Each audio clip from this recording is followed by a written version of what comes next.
Hello everyone and welcome back to Nate the Hoof Guy. Today's video, we are going to take you on a 10-week journey through the restoration of this hoof right here. From her days as a heifer all the way up to 10 weeks later when she's entered the milking parlor. We're going to show you this foot in the state it's in now to fully formed, fully healed, fully restored hoof. Stay tuned.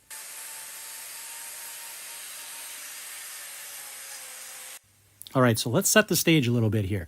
This heifer came in for her first trim of her entire life, about 2 months prior to having her first calf.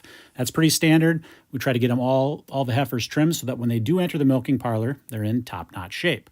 But as you can see, she had some complications here. She's got a white line issue, so we're going to deal with that. So here is that mark in the white line, and we've got subsequent separation up above, so that tells us exactly what we need to know here. We need to pare this away.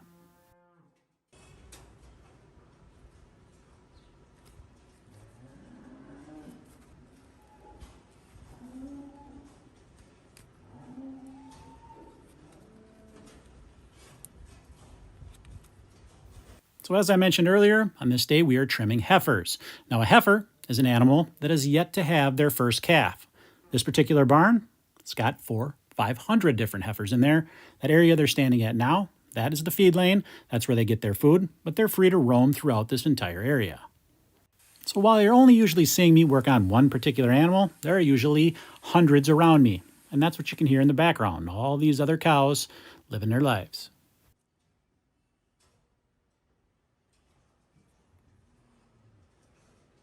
So this trim was taking place the beginning of July, that very first week, and that means the heat of the summer in Wisconsin. And what does that mean? That means cows, heifers in this case, are on their feet a lot more, and that's going to lead to a higher incidence rate of these white line defects. Typically, you're not going to see those in heifers, but like I said, when you've got heifers on their feet more, trying to get that heat off of their bodies, you're going to see an uptick in these. So that's likely the cause of this. The lesion we need to free up is tucked up underneath this wall horn, so we're going to need to take that away. But first, let's get a block on that other claw.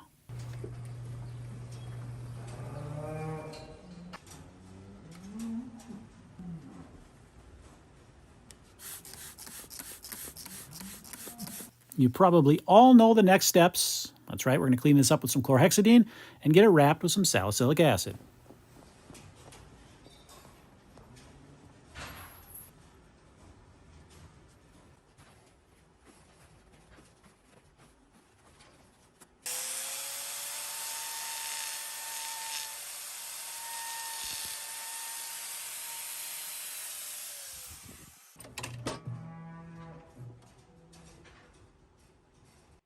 All right, here we've got 8592 leaving the chute first week of July. Next up, her 4-week recheck.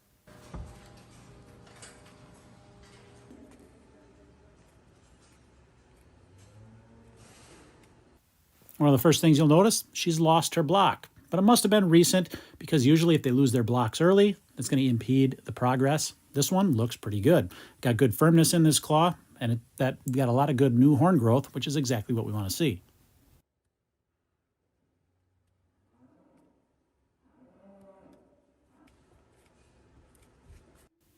So the primary objective of a recheck at this point is just to clean up any residual cracks that might be there and make sure that her progress is going along as planned.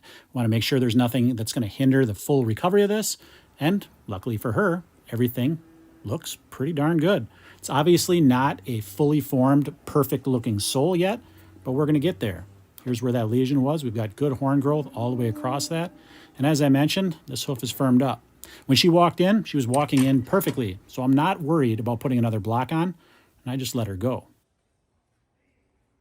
Now this next trim we're going to look at is 6 weeks later, 10 weeks from that initial trim. And as you can see, this foot is almost back to perfect shape. Just a slight indentation from where our knife work was, but if you look at those heel bulbs, they're nice, fully intact, with good heel depth. This is where that lesion was. You can see that's all gone now. Good horn there. There's a slight mark there. That's just from my knife work from those original trims, but all that horn underneath is nice and clean. Now if we go back, remember what this foot looked like back then? Well, it didn't look so good. This is what it looked like when we started, and this is what it looks like now. Couldn't ask for better. This heifer, this cow I should say now, is producing milk for all of us to enjoy. And that's going to do it, guys. As always, thanks for watching. And we will see you all on the next one.